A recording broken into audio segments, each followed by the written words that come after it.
সুপ্রিয় দর্শক, আসসালামু আলাইকুম। সাইমন সরকার সুজন সংবাদ উপস্থাপনায় যুক্ত হওয়ার জন্য আপনাকে অসংখ্য ধন্যবাদ জানিয়ে দিচ্ছি আমাদের হাতে থাকা সর্বশেষ আপডেট। আর বরাবরের মতো সর্বশেষ আপডেট জানাতে আপনাদের পাশে আমি সাইমন সুজন। মুসলিম উম্মাহ, বিশ্ব রাজনীতি, বাংলাদেশের ভবিষ্যৎ ও সামরিক বিষয়ে সকল ভিডিও পাবেন এখানে। সাব্বাস প্রফেসর ইউনুস স্যার।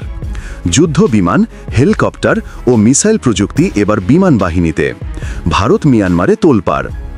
অত্যাধুনিক যুদ্ধ বিমান, পরিবহন বিমান, হেলিকপ্টার, এয়ার ডিফেন্স রেডার, ক্ষেপণাস্ত্র ব্যবস্থা, ইউএভি এবং বিভিন্ন উচ্চমানের সিমুলেটর সংযোজনের মাধ্যমে আমাদের অপারেশনের প্রস্তুতি আরও শক্তিশালী হয়েছে।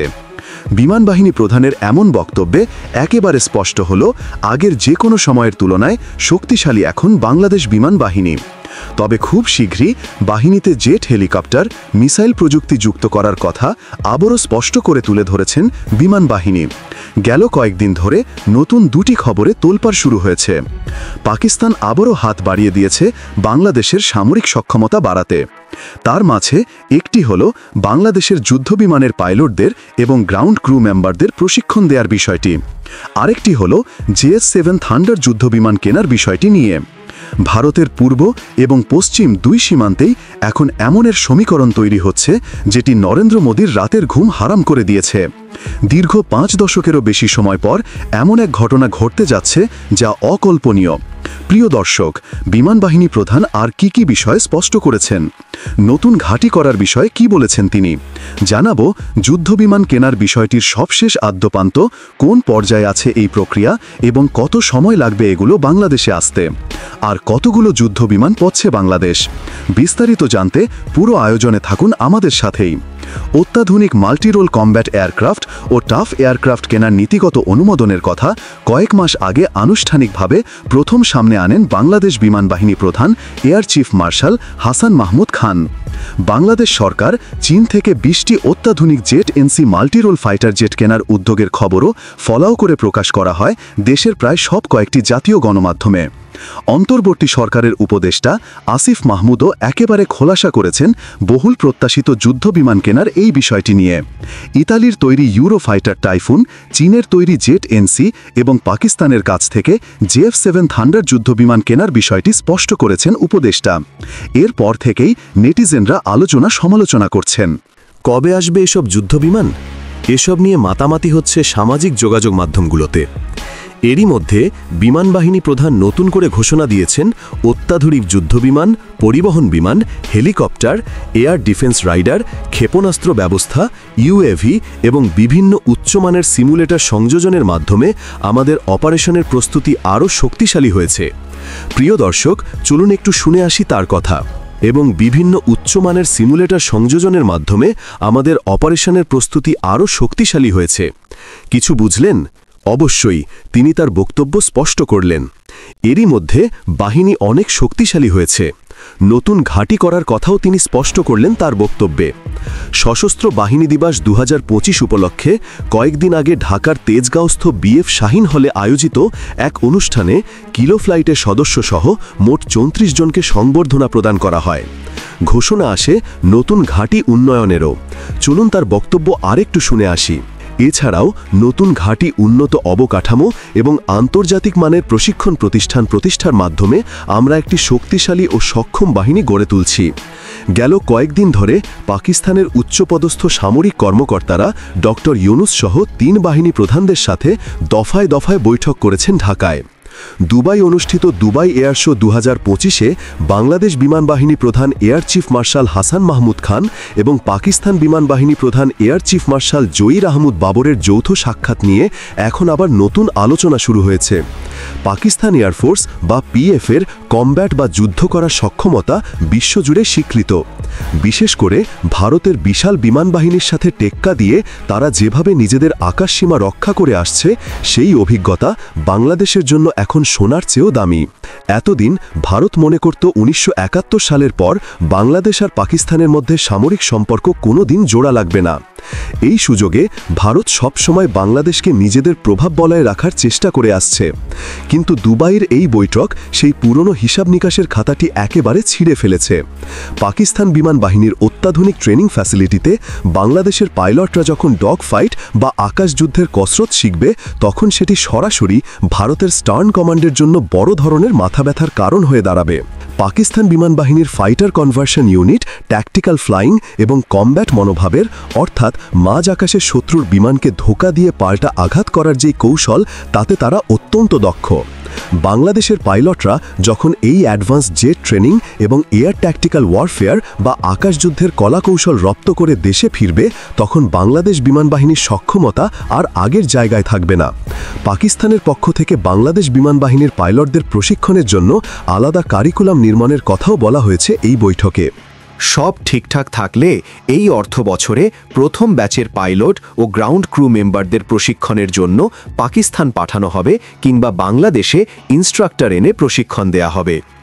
এতদিন বাংলাদেশের পাইলটরা বিশ্বের বিভিন্ন দেশে প্রশিক্ষণ নিলেও পাকিস্তানের মতো ব্যাটেল হার্ডেন বা যুদ্ধক্ষেত্র মোকাবেলার বাস্তব অভিজ্ঞতা সম্পন্ন বাহিনীর কাছ থেকে শেখার সুযোগ পাবে, এবং এটি একেবারেই প্রথম।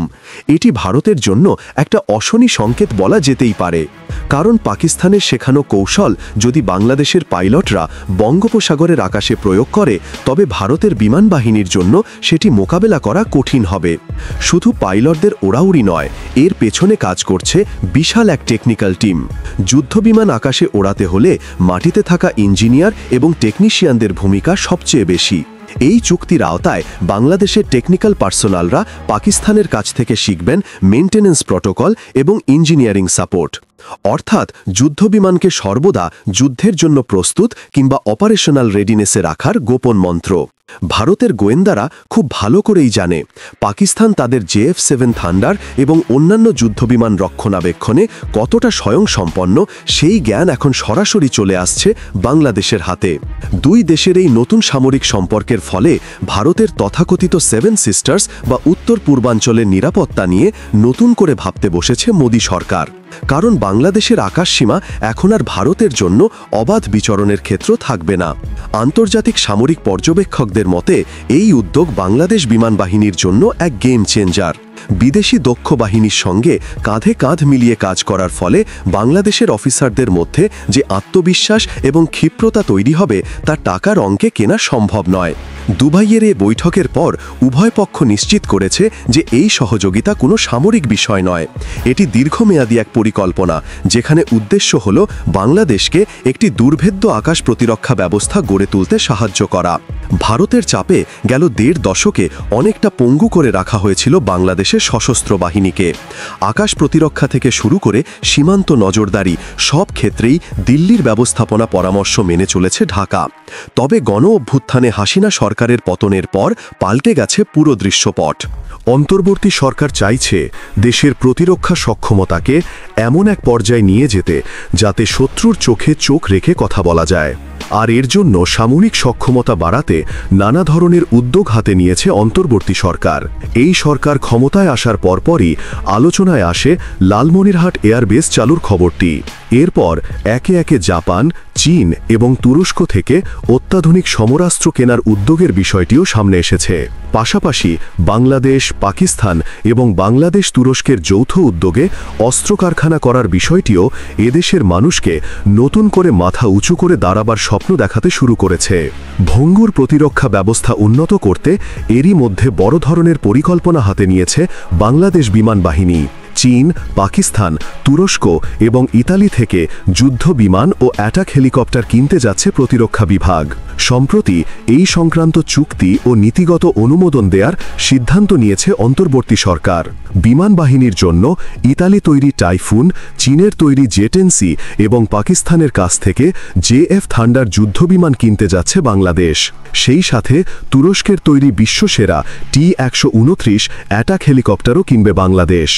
উপদেষ্টা আসিফ মাহমুদ তার ভেরিফাইড ফেসবুক পেজে জানিয়েছেন, এসব যুদ্ধাস্ত্র 2027 সালের মধ্যে ইতালির কাছ থেকে 10টি 4.5 প্রজন্মের multirole combat aircraft Eurofighter typhoon এবং তুরস্কের কাছ থেকে 6টি 129 অ্যাটাক হেলিকপ্টার কিনতে চায় বাংলাদেশ।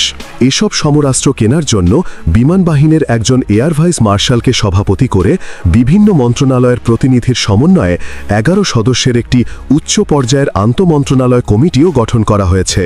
যৌথ কমিটি প্রয়োজনীয় প্রস্তুতি নিয়ে ইতালি ও তুরস্কের প্রতিনিধি দলের সাথে আলোচনায় বসবে খুব শীঘ্রই। এই ক্রয় চুক্তি 2025-2026 অর্থবছরের মধ্যেই শেষ করতে চায় বাংলাদেশ বিমান বাহিনী। এর আগে চলতি বছরের এপ্রিলে $220 কোটি বা প্রায় 2760 কোটি টাকা ব্যয়ে চীনের তৈরি 20টি জেটিএনসি মাল্টিরোল যুদ্ধ বিমান কেনার উদ্যোগ নেয় অন্তর্বর্তী সরকার। একই সাথে পাকিস্তানের কাছ থেকে 16টি JF-17 থান্ডার যুদ্ধ বিমান কেনার চুক্তিও করা হয়েছে। এই 16টি বিমান কেনার খরচ ধরা হয়েছে $720 মিলিয়ন বা প্রায় 8856 কোটি টাকা। যুদ্ধ বিমান ও হেলিকপ্টার কিনতে গঠিত কমিটি খসড়াকে চুক্তিপত্র নিরীক্ষণ করবে। প্রিয় দর্শক, বাংলাদেশের সমরাস্ত্র বাহিনীকে আগামী দিনের চ্যালেঞ্জ মোকাবেলায় সক্ষম করে গড়ে তুলতে 3 বাহিনীর আধুনিকায়নের জন্য জোর চেষ্টা চালাচ্ছে বর্তমান সরকার। সব সংকট দূরে ঠেলে দেশের আকাশ প্রতিরক্ষাকে শক্তিশালী করতে এবং বিমান বাহিনীর আধুনিকায়নের বড় পদক্ষেপ নিয়েছে এই ডক্টর ইউনূস সরকার। যদিও যুদ্ধবিমান কেনার ক্ষেত্রে বিরোধিতা করে আসছে ভারত সরকার, অজুহাত দিচ্ছে আঞ্চলিক নিরাপত্তা বিঘ্নিত হওয়ার, তবে এখন দেখার অপেক্ষা এই অজুহাতে পাত্তা দেয় কিনা বাংলাদেশ। প্রিয় দর্শক, এই পুরো বিষয়টি নিয়ে আপনার মূল্যবান মতামত জানতে চাই আমরা। নিশ্চয়ই কমেন্ট করে আপনার অভিমত জানাবেন। আজ এ পর্যন্তই। ভালো থাকুন, সুস্থ থাকুন, চ্যানেলটি সাবস্ক্রাইব করে পাশেই থাকুন।